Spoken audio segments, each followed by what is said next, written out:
Houve um tempo em que a Venezuela não era notícia devido às suas crises migratórias ou hiperinflação. Houve um tempo em que ela era o destino dos sonhos da América Latina.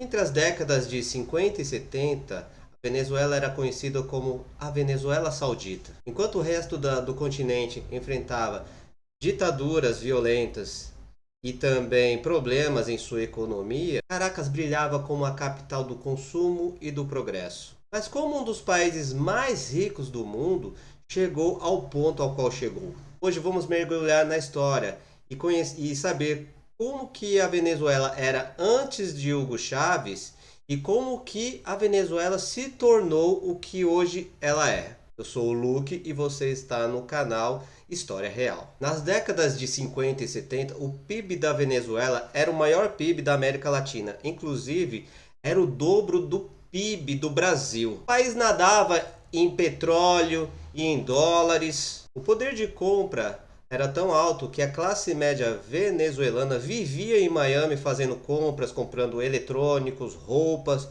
e tudo que é coisa. Caracas era uma metrópole cosmopolita, com o metrô mais moderno do continente e também com uma arquitetura extremamente impressionante. Desde 1958, após a queda do ditador Marcos Pérez Jiménez, os principais partidos firmaram o Pacto de Punto Fijo.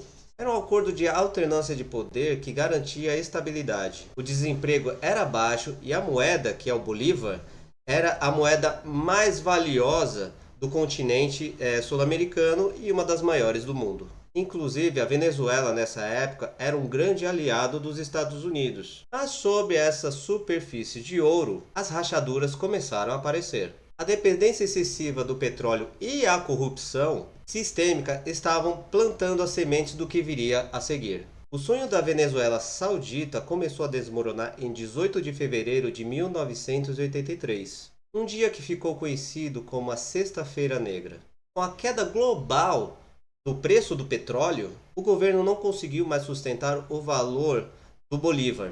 A moeda despencou, a inflação apareceu e pela primeira vez em décadas, os venezuelanos sentiram o gosto amargo da pobreza. A classe média que antes viajava para o exterior, agora lutava para poder manter o básico. O país descobriu da pior forma que colocar todos os ovos na mesma cesta era um erro fatal. Em 1989, o presidente Carlos Andrés Pérez retornou ao poder prometendo os velhos tempos de glória, mas entregou um pacote de austeridade formulado pelo FMI. O aumento dos preços dos combustíveis e também o preço da passagem de ônibus foi o estopim para que houvesse toda uma confusão que viria a seguir. O que se seguiu foi o Caracazo, uma explosão social sem precedentes. Milhares de pessoas começaram a fazer vários saques em todos os comércios locais. A resposta do Estado foi brutal, com centenas e alguns dizem até que foram milhares de pessoas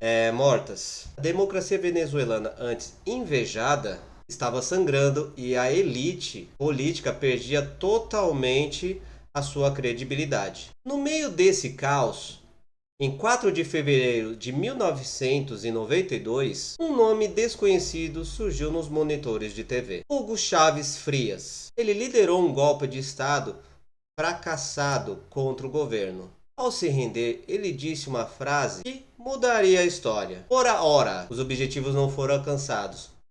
Por a hora. Para muitos venezuelanos decepcionados com o sistema, Chávez não foi visto como um golpista, mas como um herói que ousou desafiar a elite corrupta. Chávez foi preso e depois anistiado. Em 1998, ele trocou a farda pelo paletó e foi eleito presidente da República. E a promessa dele era bem simples: refundar a República e dar poder ao povo, através de uma nova Constituição. Ele assumiu em 1999, surfando em uma nova alta do petróleo, o que lhe permitiu financiar grandes programas sociais, as Misiones. Mas junto com o dinheiro vinha também a concentração de poder. O que muitos não perceberam na época é que as instituições que permitiam o equilíbrio democrático estavam sendo sistematicamente desmontadas. Com a subida histórica do preço do petróleo nos anos 2000, Chávez teve em suas mãos uma fortuna que nenhum presidente até então sonhou em ter. Ele criou as Missões Bolivarianas, programas de alfabetização e saúde, que no primeiro momento tiraram várias e várias pessoas da extrema pobreza. Parecia que a Venezuela tinha voltado a ser rica, mas havia um grande problema. A economia tornou-se totalmente dependente do Estado. Chávez começou a expropriar diversas empresas privadas, desde a supermercados a indústrias do aço. O país parou de consumir aquilo que produzia. Era mais fácil e barato importar tudo com o dinheiro do petróleo. Um dos momentos mais críticos foi a tomada da PDVSA, a estatal petrolífera. Após uma greve geral, Chávez demitiu mais de 18 mil funcionários, entre eles engenheiros e técnicos experientes, substituindo-os por militantes do partido. A empresa, que era uma das mais eficientes do mundo, passou a ser usada como caixa eletrônico da revolução. Sem investimento em manutenção e tecnologia, a produção do petróleo começou a cair lentamente, mesmo enquanto os preços do petróleo ainda estavam altos. Em 2011, o mundo soube que Chávez estava enfrentando um cancro. O país entrou em um estado de suspense. No seu último discurso em rede nacional, em dezembro de 2012, ele deixou uma instrução bem clara. Caso ele ficasse incapacitado, o seu sucessor deveria ser Nicolás Maduro, um antigo motorista de ônibus e então ministro de negócios. Chávez morreu em março de 2013, deixando uma Venezuela emocionalmente devastada, mas economicamente à beira de um precipício. Maduro assumiu o poder após eleições apertadas e contestadas, herdando uma bomba relógio. O preço do petróleo começou a cair e a dívida externa era impagável. Maduro não tinha o carisma de Chávez, nem mesmo o preço do petróleo para poder sustentar o sistema. O modelo de controle de preços e expropriações finalmente colapsou. De repente, os produtos básicos desapareceram das prateleiras. A inflação se tornou em hiperinflação, tornando o salário mínimo insuficiente para poder comprar 1 quilo de carne. O governo respondeu com mais repressão e centralização, dando início a uma das maiores crises humanitárias do hemisfério ocidental.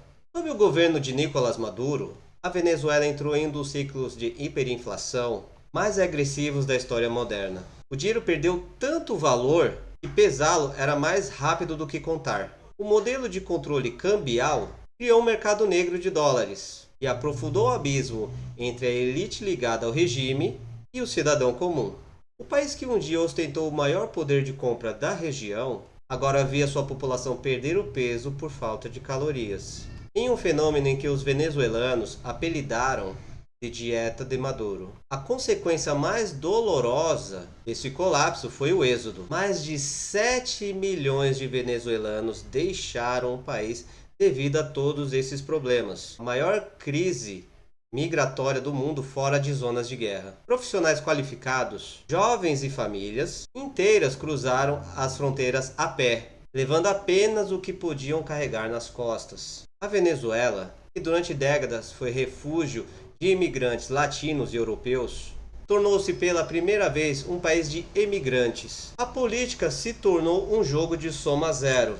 Em 2019, o mundo viu a ascensão de Juan Guaidó, reconhecido por dezenas de países como o presidente legítimo da Venezuela, mas que não conseguia deslocar Maduro das Forças Armadas. Mais recentemente, em 2024, as eleições presidenciais voltaram a colocar o país em holofotes mundiais. Mesmo com uma oposição massiva e unida, a contestação dos resultados e as acusações de fraude mergulharam o país em uma nova onda de protestos e isolamentos, mantendo o futuro da nação em um impasse sufocante. A história da Venezuela é uma lição sobre a fragilidade das instituições e os perigos da dependência de apenas um único recurso. De potência regional a uma nação em crise, o país hoje é um mosaico de resistência e saudades. Os venezuelanos que ficaram e os que partiram